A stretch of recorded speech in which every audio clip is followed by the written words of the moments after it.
Before we begin this episode, if you're wondering how much money I've made on YouTube, well, I've actually made... Hey, Macklemore, can we go thrift shopping? What?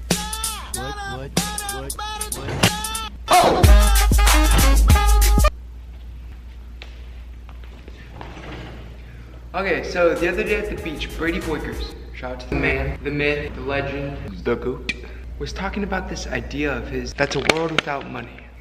Sounds good, doesn't it? No, I didn't hear much, but from what I did hear, it was pretty funny. Good man, Brady, good man. He was talking about a wooden chair, but he didn't really know where it came from. How do you not know where this came from, Brady? It comes from a tree, you knew? Kind of like his ideas, you know? You don't really know where they come from. I guess you could say the same thing about me, you know? So he's talking about this chair, right? Okay? You got this chair. I don't really know what else he was talking about. He made an effort. He tried. Nice try, Brady. So I'm gonna go ahead and fill in the blanks on a world without money. Pick up where Brady left off. For you and myself. To understand a world without money, first you have to understand a world with money. And you know, I'm getting mixed impressions. On one hand, you've got innovation in the pursuit of cash and money.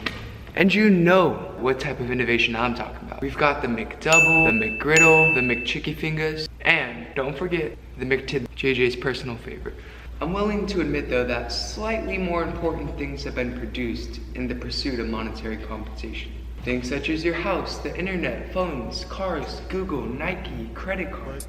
Everything I've just mentioned has been produced and exploited in order to maximize profit and fatten wallets. The reward of money and what money can buy, including power and influence, has pushed millions of innovators to create the Western world we know today. A world where with the turn of a spigot, fresh hot water is flowing out. Where with the flip of a switch, light bulbs illuminate, TVs entertain, and computers communicate. On the other hand, however, money can Suck my white ass! If you've paid attention in class or even life, you'll find that history is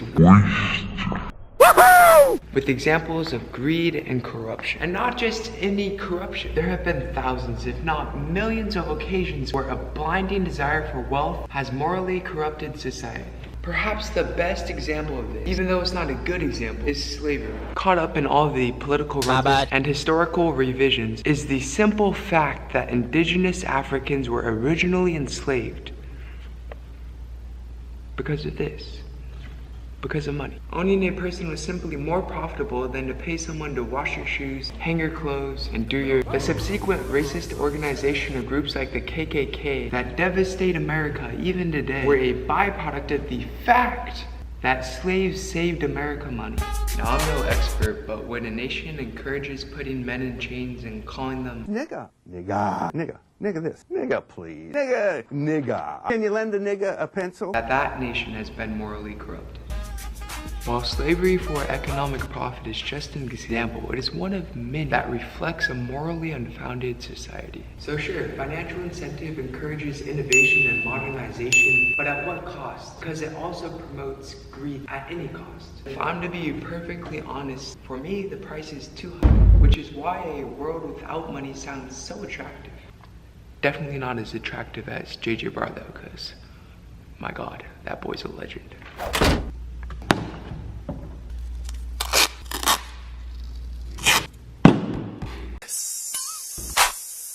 But shit, it was 99 cents. I'm gonna pop some tags. Only got $20 in my pocket.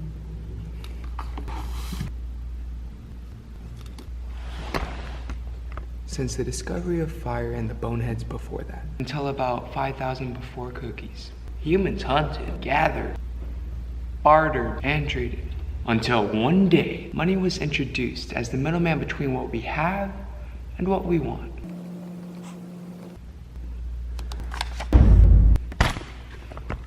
Jump forward through years of trial and error, of boom and bust, of depression and expansion to 1917. What happened in 1917? Well, there were lynchings, escapes by Houdini, World War, the birth of our 35th president, John F. Kennedy, the death of Buffalo Bill, the deaths of millions of soldiers, the birth of millions of toddlers. Got it. That happens every year. But most importantly, the Russian Revolution. Now, the Russian Revolution is important because it marked the bloody transition from a czarist government to a communist nation led by Lenin and then Stalin. Guided by Lenin and a series of 5-year plans, the Soviet regime had big plans. They also had some pretty big achievements that I didn't know about until I started this video. For example, the Soviet Union achieved an unemployment rate of 1.5%. That's pretty nominal compared to the United States today. In 2017, as of May, the US had an unemployment rate of 4.5%. That's a difference of 3%. And the Soviet Union, they had a 1.5% unemployment rate in 1965.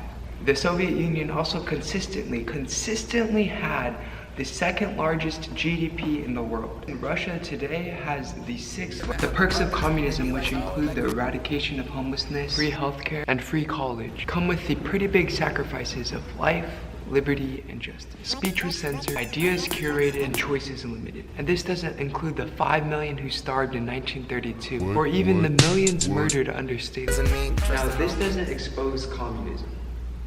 This exposes men. The system which changed still managed to be corrupted by people who put power and possession before people. Where capitalism succeeds and communism crumbles is the funneling of greed. Think of it like a bottle of water. Under capitalism, tendencies to sell out are funneled towards innovation and rewarded with cash. Under socialism, however, these same bad tendencies pull together with no motivation for innovation. That's what's wrong with communism and socialism. But is there a better way? Because sure, capitalism produces, but it's not perfect. Capitalism is only as strong as its weakest link. But here's where it gets interesting, because there's a guy who spent his entire life developing a system without money.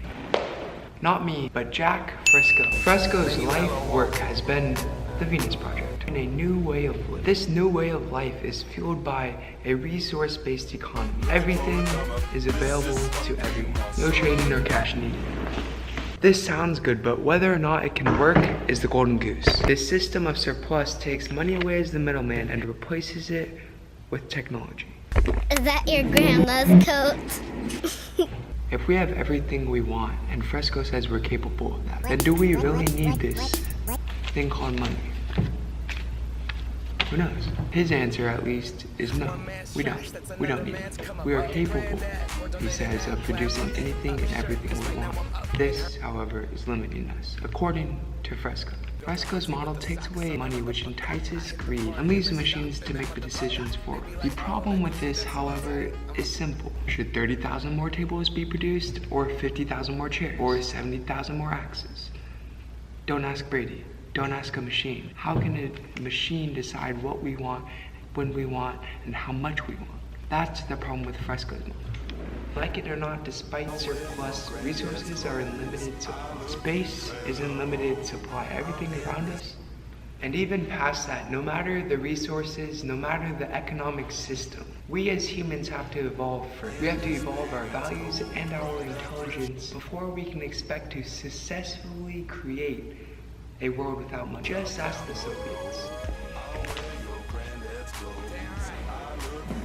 This was different today. This was me talking to you straight through the camera, directly through the camera. If you're here and you made it through, thank you. If you're not, well, you won't see this, so you suck. Big nuts. Repeatedly. While you're not watching this. What's up, dudes? Yo, that's $50 for a t-shirt.